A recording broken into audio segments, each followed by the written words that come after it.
बाबा शिव को याद करें। सांसारिक जीवन में देखा जाता है कि घर में समझाने के पहले डर लगता है कि कैसे किसी को समझाएं, क्योंकि आज के समय में किसी को समझाने के मकसद से बात करने का मतलब सामने वाला तुरंत भावावेशी हो जाता है। वो समझता है हमसे ज्यादा ही दिमागदार कैसे हो गए जो हमें समझाएंगे। बहुत बढ़िया पॉइंट आपको बता रहा हूं कि समझाने के नाम पर हर आदमी चिढ़ना शुरू कर देता है। तो समझाने की वजह से घर में विवाद का कारण बनता है, क्योंकि समझना कोई चाहता है, वो बिना समझे जीवन चलता नहीं। बड़ी समस्या। बहुत माताएं हम देखते हैं कि हम कहते हैं बच्चों को समझाओ, तो कहते पंडित जी देखेंगे बच्चों का मूड जब ठीक होगा तब बताएंगे। तो जब मूड ठीक होता है तब वो आधा सुना आधा अनसुना कर देते हैं, और जब मूड ठीक नहीं होता है तब वो सुनना ही नहीं चाहते। परिवार में कलेश का कारण ये है। देखिए, हमेशा शुरू से याद रखें कि बच्चों को ज्यादा कुछ समझाने की जरूरत नहीं है और गुस्सा करने की भी जरूरत नहीं है। या बच्चों को या परिवार में या पति को या पत्नी को किसी को भी समझाओ तो ज्यादा समझाने के लिए ज्यादा शब्दों की जरूरत नहीं पड़ती। उदाहरण दे रहा हूं, कभी गुस्सा नहीं करना चाहिए और गुस्सा करके समझाना नहीं चाहिए। मन में डर भय व्यक्त करके समझाना नहीं चाहिए, और समझाने के टाइम डर या दहशत या गुस्सा भी नहीं आना चाहिए। बच्चों को, परिवार को, पत्नी को, बड़ों को या छोटों को, किसी को भी समझाना हो, सिर्फ दो बातों को ध्यान में रखकर समझाइए। राइट क्या है, रॉन्ग क्या है, गलत बात क्या है, सही बात क्या है। कभी भी समझाने के पहले पूरी तरह से सामने वाले को दोषारोपण मत करिए, जबकि पूरी गलती हम कर सकते हैं लेकिन नहीं करना है। डॉक्टर भी ऑपरेशन करने के पहले एनेस्थीसिया का इंजेक्शन लगाता है, बेहोश करता है, तब चीरा मारता है। तो पहले किसी को समझाने के पहले उसकी थोड़ी तारीफ करना चाहिए, और तारीफ के साथ में अपनी बात को जोड़ देना चाहिए कि थोड़ा सा इसको ऐसे कर लिया जाता तो ठीक था। हमेशा समझाने का तरीका ये सोचो कि पहले उसकी तारीफ करो। लड़का सब कुछ ठीक है, ये पत्नी सब कुछ ठीक है, पिता हमारे सब कुछ ठीक है, बाप सब कुछ ठीक है, हमारे भाई सब कुछ ठीक है। इतनी थोड़ी गलती कि कभी कभी बहुत ज्यादा गुस्सा हो जाते हैं। अगर ये ना हो तो ये बहुत बढ़िया। इस तरह से समझाना चाहिए। तो समझाने का तरीका चेंज करो। पहले एनेस्थीसिया का इंजेक्शन यानी थोड़ी बड़ाई करो। एक गलती में पूरे जीवन की उसकी कमियां न निकालो, पूरी तरह से उसको कूड़ा मत कर दो। इसके बाद समझाओ कि कोई नहीं समझेगा।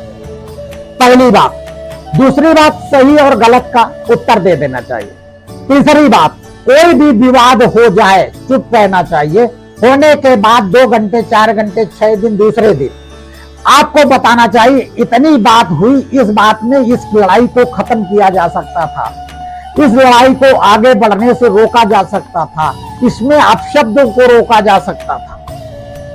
इस पर विचार करके सामने वाले को पश्चाताप करने का मौका देना चाहिए कि नहीं, ये बात, इस बात को इतनी बात में खत्म की जा सकती है। पहली बात। दूसरी बात, हमें बहुत चीजें ध्यान रखने की जरूरत है। तो किसी भी लड़ाई के बाद जो गलती हुई उस पर सोचो, समझो और विचार करो, आगे ना करने की कोशिश करो। हम लोग इतना दूध के धुए नहीं है, धुले नहीं है, कलयुग के हैं।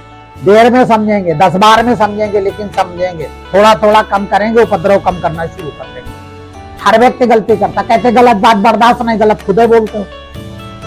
अब गलत बर्दाश्त नहीं, गलत को भी बर्दाश्त करके हम कहते कोई अपशब्द सामने वाला कह रहा तो उसको 2 शब्दों के आप इस तरह बात क्यों कर रहे हैं, ये पॉइंट था, इस पर बात करनी थी, ये चीज हटनी थी, इसको हटाना है, बस अब बात खत्म हो गई, आगे क्यों बात कर रहे हैं आप।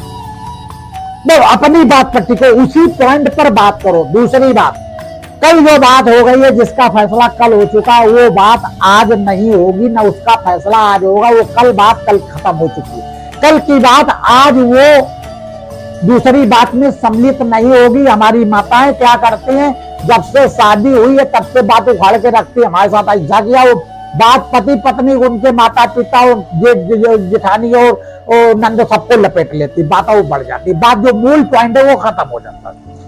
तो मूल पॉइंट पर बात करें, दुनिया आदमी सामने वाला कितने भी बात को बढ़ावे, बढ़ाने दीजिए, तुम अपनी बात को, बात ये इस पर बात करो, जैसे जितने बात करता है इस पॉइंट पर बात करिए, हमेशा उस पर बात होगी तो कम बात होगी, जल्दी फैसला होगा। तीसरा बात, बच्चों को शुरू से ही अच्छे बुरे का ज्ञान देना चाहिए कि बेटा ये विधि के विधान के हिसाब से गलत है, यहां पर तुम्हारा लालच घुसा था जिस कारण से तुम लड़ाई कर रहे हो, तुम्हारा लालच नहीं होना चाहिए, ये चीज उसकी उसको मिलना चाहिए था, कायदा ये कहता है, ये जगह उसकी उसको मिलना चाहिए था। तुम अगर न्याय की बात शुरू से करते चले जाओगे तो बच्चे घर में न्यायिक हो जाएंगे। हम जब शुरू से बेईमानी करते चलेंगे कि बच्चा बाहर से पेंसिल उठा लाया, हमने रख लिए, तो बच्चा भी चोर होगा, हमारी नीयत भी खराब होगी। कल के दिन बच्चे जब बड़े होंगे तो तुम्हें खुद जूतों मारेंगे, पेंसिल तुमने रखी, अपने बच्चे के फायदे के लिए रखी, लेकिन तुम्हारी बेइज्जती करेंगे। एक व्यक्ति मेरे परिचित में है, उसने सारी जिंदगी गरीबी का जीवन जिया और सारी दुनिया से ईंटा उठा उठा के अपने घर में रखता रहा, 10 ईंटा वहां से दिन दिन भर बेचारा मेहनत करता था, चारों तरफ देख के चोरी करके किसी न किसी तरह से कहीं पड़े हैं तो उठा लाया, ईंटा रख रख के अपना घर और निवास धीरे धीरे करके बनाया। वो सारी जिंदगी यही काम करता रहा कि अपने मतलब की चीज कबाड़ में ढूंढता रहा। आज उसी के लड़के गाली देके माँ बहन के अपने बाप से बात करते हैं कि साला चोर है, और ये माँ बहन की गाली देते हैं, ये तो चोरी करता है, ये तो ये करता है, जबकि उन्हीं बच्चों के लिए चोरी किया, उन्हीं बच्चों के लिए निवास बनाया। अब कितनी विडंबना कि सारी जिंदगी वो चैन से बैठ नहीं पाया, दिन दिन दोपहर दोपहर वो जाके इधर उधर से सामान उठा उठा के धरते धरते धीरे धीरे से 1 कमरा 2 कमरा बना पाया, और इसके बाद उसी के बच्चे उसको गाली देते। कारण क्यों गाली देते हैं? क्योंकि उसने विधि के विधान के विपरीत नियम लागू किया कि चोरी करके वो सामान ला ला के बनाता रहा। बच्चे इस चीज को बचपन में देखते रहे, उसमें सहयोग भी करते रहे, और बाद में जब बच्चों की समझ आई कि बाप हमारा चोर को तो गाली दे रहे, तो गलत काम का गलत नतीजा ना मानो तो करके देखो। तो ऐसी स्थिति में बच्चे हो, पत्नी हो, परिवार हो, पति हो, कुछ भी हो, उसके किसी भी स्थिति में, किसी भी रिश्ते में नियम विरुद्ध कार्य नहीं करना, परमात्मा नियम विरुद्ध काम नहीं करना, काम क्रोध लोभ मोह अहंकार से विरक्त होकर ही काम करना। ये जब करते रहोगे तो बच्चों और परिवार में बातें समझ में आ जाएंगी, और वो जब इस नियम से चलेंगे तो घर में भी अपराध नहीं करेंगे। अगर बच्चा दूसरा अपराध करता है, कोई सीधे कह दो कि भगवान बैठा हुआ और देखो इस तरह की बात करते हो, गलत बात है ना, भगवान बाप माफ नहीं करेगा, क्योंकि ये कहीं ना कहीं तुम्हारा झूठ है ना। इस तरह के बातों को समझाएं तो घर में कलेश कम होगा। आदमी प्रेजेंट आप टाइम नहीं सुनना चाहता, उसको थोड़ी देर बात सुनाओ। फिर दूसरी बात, बच्चों की हर जगह निंदा ना करें, पत्नी की हर जगह निंदा ना करें, और पति की निंदा ना करें। लोग क्या करते हैं, जब चिढ़ते सब जगह गाते घूमते, इस निंदा से भी वैवाहिक जीवन, पारिवारिक जीवन और सांसारिक जीवन हमारा बर्बाद होता है। कभी भी उदास मत हो। अगर बच्चा नहीं भी मान रहा तो उसको उसके हाल पर छोड़ दिए, उसको भोग लेने दीजिए, उसको डर जाएगा, और नहीं सुधरेगा तो जेल जाएगा। उसको लेकर उदास हैरान परेशान हो, नहीं तो डायबिटीज ले लोगे, हार्ट पेशेंट हो जाओगे, तुम्हारी जिंदगी सत्यानाश हो जाएगी। बच्चों को पालना करने के लिए भी आपके पास शरीर में ताकत नहीं बचेगी, फिर बच्चे और सताएंगे जब शरीर डैमेज हो जाएगा। हमेशा प्यार में समझानी देनी चाहिए, क्योंकि सभी अज्ञान अंधेरे में घुसे हुए हैं, कलयुग में हैं, इसलिए अंधेरे से निकालने के लिए उजेले के साथ उनको लेकर चलना पड़ता है। उन पर तरस खाओ, उनसे झगड़ा मत करो, उनको उलझाओ नहीं, क्योंकि वो सही बात समझने की सामर्थ्य नहीं रखते। शुद्ध दूध हजम करे, हजम नहीं कर सकते, टट्टी आने लगेगी, इसलिए शुद्ध बात भी हजम नहीं कर सकते हैं।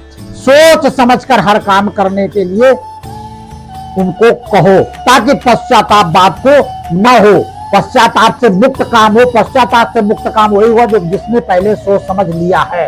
पीछे सोचना या पश्चाताप का स्वरूप है। जो व्यक्ति काम करने के पीछे सोचते, समझो पश्चाताप उन्होंने कहीं ना कहीं रख दिया, और पहले जो सोचेंगे वही ज्ञानी आत्मा होंगे, वही सफल होंगे। भले परिवार पालने में आजकल ये दुनिया में थोड़े झंझट आएंगे, लेकिन बच्चे जो भी खड़े होंगे, आप निश्चिंत और निडर होकर बच्चों को इस जीवन नैया में उनको छोड़ सकते हो। बढ़िया जीवन जिएंगे, आप मर जाओगे तब भी, लेकिन उनको सत्य और असत्य का ज्ञान, रॉन्ग और राइट का ज्ञान आप जरूर देते रहिए, और उसका परिणाम भी उनको उदाहरण स्वरूप बताते रहिए। बाबा शिव को याद करें और सदा आनंद।